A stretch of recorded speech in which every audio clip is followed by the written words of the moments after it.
Bismillahirrahmanirrahim. Assalamu aleykum əzizlər. Deməli, suallar çox olur ki, bu Elşad Mirzənin debatı ilə bağlı. Əslində, bunlar cılız bir mövzulardır. Lakin çox ki, sual verirlər əzizlər. İstədim inşallah ki, bir qısa qeydlər vuram. Bu şəxs ki, o qədər iddialar edir, böyük adamların adını çəkir ki, mənim ustadım olub Ələsgər Məmmədov və s. Mən bu qədər yerdə oxumuşam və s. Təəssüf ki, oxumaqla ya o adamların ustadı olmağı ilə də iş bitmir. Bu şəxsin özü ortaya qoyduğu elmi müstəvidəki səviyyə görürsən ki, çox cılız və zəifdir. Şəxs hətta üzündən Quran oxuya bilmir, sözlərin mənasını və dediklərinin belə fərqində deyil, nə danışır. Məsələn, bir neçə qısa qeyd vuram. Orada söhbət əsasında, debat da əslində sayılmır, səs-küylü bir söhbətdir. Və o söhbət əsasında orada qardaş, Fazıl qardaş misal gətirir. Şura 23 və orada ayə haqqında ki, deyir, mən ərəbcəsini açım oxuyum və açır oxuyur ki, Bismillah, qul la əsəlukum əleyhi əcran illə məvəddətə fil qurba. Əvvəla burada illə əl-məvəddətə ayədə olduğuna görə, yəni əliflamla gəldiyi üçün illəl məvəddətə fil qurbə oxunacaq. Bu isə əliflamsız illə məvəddətə oxuyur. Bu biri, yəni hətta üzünə baxır, o cür oxuya bilmir ayəni. İkinci bir məsələ, orada qardaş ona sual edəndə ki, ərəbcə bilənlər bilir, siz düzgün demirsiniz. O da qayıdır ki, niyə bilirəm, orada fi hərfi cərdir. İndi sual verərək ki, sənə, ey canab, məsələn, əgər o fi hərfi cərdirsə, niyə fil qurbə yox, fil qurbə yazılır, fil qurbi oxunmur, məsələn. Biri də qayıdır sənə bu sualı verir, bunu necə izah edərsən? Ki, elə bir cılız, yəni misallar gətirir ki, sonra məsəl üçün Nəhl surəsində, məsələn, ayəni ki, qardaş orada deyir ki, bilmirsə zikr əhlindən soruşun, orada ayəni təhrif eləyir, düzgün formada demir. Bir, qeyd eləyir ki, fəəhlə zikrə, birinci fəsəlu əhlə zikridir. İkinci, orada əhlə zikr kəlməsində əhlə zikri kəsri ilə qutarır. Ki, halbuki bu isə əhlə zikra kimi, kimi fəthə ilə oxuyur. Halbuki biz ayənin də özünə baxanda görürük ki, əhlə zikr kəlməsində əhl məf'ul bihdir, mənsubdur fəthə ilə. Ki, amma əz-zikr isə muzafın ileyh gedir, məcrurdur. Ona görə orada zikri olaraq oxunmalıdır, qrammatik olaraq, nəinki zikra. Yəni, bu adam o boyda iddialar eləyir, baxırsan ki, vallah, yəni balaca bir tələbə belə universitetə təzə daxil olan ərəb dil oxuyan gəlib ondan o səhvləri tutar ki, sən nəinki müəllimliyi, mənim tələbəm olmağa belə hələ layiq deyilsən, gəl bir başdan otur, dərs oxu.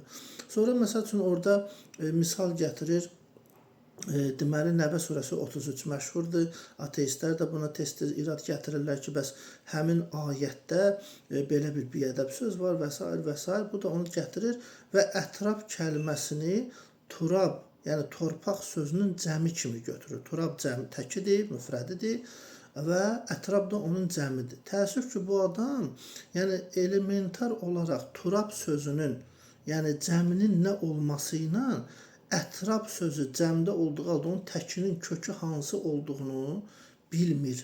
Yəni, bax, bu qədər bir cılız bir məsələdir ki, kifayət edir ki, elə belə şəxsin, məsələn, danışığında, yəni, bu kimi səhvləri görüb, ağıl sahibi həqiqətən də uzaq olsun. Məsələn, orada qeyd edir ki, bəs Bayraqdar adlı bir alim, məsəl üçün, illərdir ərəb şünasdır, 30 cild şərh yazıb, maraqlı da gör, tək Qurandırsa, niyə 30 cild yazıbdır, şərhi, təfsiri, izahı, nəyə lazımdır? Xütdə, məsəl üçün, Məhəmməd Oxuyanı misal çəkir, o şəxs özü də 30 cilddir Qurana şərh yazıbdır, izah yazıbdır, nə ehtiyac var ona? Axı, Quran tək kitabca, bu 30 cild şərhi neynirəm?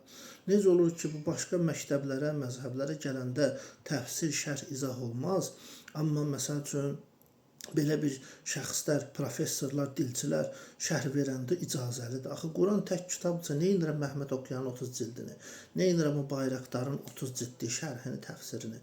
Mənə Quran kifayətdir və s. Bax, onu görə bu cür söz oyunu ilə, məsələn, orada qeyd edir ki, mən həc mövsümündə verilən pulu aparıb tələbənin ehtiyacına verirəm. Amma insafən biz elə internet üzərindən də araşdırma aparanda görürük ki, hətta onu tanıyanlar belə işçiləri olub. Və onlar etiraz ediblər vaxtında da ki, bizim maaşlarımızı vermirdi, gecikdirirdi pulun olmamaqlığından. Amma görürsən ki, özünü bir dənə birinci saat sifariş edirdi məsələn. Və təəssüf ki, belə amillər göstəricidir ki, yəni düz daha hələ bu olmasa belə sual eləyərsən ki, hansı tələbənin ehtiyacına pul ödəmisən? Məsələn, həccə getməmisən, o pulu toplamısan, o tələbənin ehtiyacını ödəmisən ki, onun illik təhsil haqqı ödənsin, o təhsilini alsın. Məsələn. Ki, təbiidir ki, bunlar çox böyük, daha çox suallar olan mövzudur. Hər hal, yəni qısaca bunları qeyd etdim ki, yəni fikirlərinizdə narahat olmayın, şəkkə düşməyin. Bunlar dünən bugün ortaya çıxıb bu fikirləri deyən şəxslərdir və eyni zamanda bunlar da onun sözü deyil ha. Həmin adını çəkdiyi ki, o professor dediyi şəxslər ki, onların sözləridir. Və onda o da onlardan bir növ belə deyək də kopya eləyir, götürür, cəmiyyətə danışır və zahirən də imanı zəif, elmi zəif olan insanlar da, yaxud günaha biraz meyilli, nəfsli insanlar da o düşüncəni götürür və arxayınlaşır ki, hə, bax görsən nə gözəldir də, əhsən, qəşəng. Çünki əslində heç özü də insafən qalanda ki, onları heç özü tətbiq eləmir düzgün. Məsələn, orada namazı misal çəkir ki, baxın Qurani Kərimdə Nisa surəsində Allah Taala orada 101-ci ayə, 102-ci ayə, 103-cü ayələrdə namazın rükətini danışır. Halbuki orada xofdan danışılır, silahlı dəstədən danışılır. Yəni o ayənin namazın bütöv gün ərzində qılınan rükətlərindən aydın mən silahla namaz qılıram. Ki, mən xof halındayım, qorxu halındayım ki, o namazın hökmünü sən şamil eləyəsən adi hala. Yəni, bu kimi belə danışıqlarla görürsən ki, bu insanın nəinki Quran İslamla, ümumiyyətlə ilahiyyatdan xəbəri yoxdur, dindən xəbəri yoxdur ki, din şunasan, nə bilim, ərəb şunasan, ilahiyyatçıyam və s. Təəssüf ki, bunlar hamısı boş sözlər və küləkdən başqa bir şey deyil. Elhamdülillah Rabbil aləmin.